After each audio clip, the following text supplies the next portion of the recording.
Jadi orang pertama, kalau ketua kumpulan kata, okay, orang pertama kita nak dilukis telinga. Right. Ditutupkan mata, bagi dia marker pen. Awak kena bagi arahan kat dia untuk dia lukis telinga. Macam mana buat telinga terpulang lah, nak telinga atas ke, telinga kat tepi ke, pandai-pandai lah. Jadi sehinggalah awak puati, orang yang melukis pun kata dah lah, aku dah penat dah. Okey, tukar orang kedua. Awak sebut macam indera yang kedua. Katakanlah kedua kata okey, sekarang lukis mulut lah. Okey, dia pun lukis mulut dalam keadaan matanya tertutup.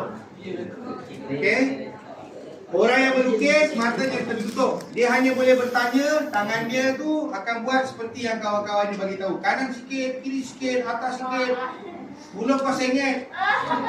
Jangan pula lukis kat mulut sendiri kan. Mulut kau sengit. Okey.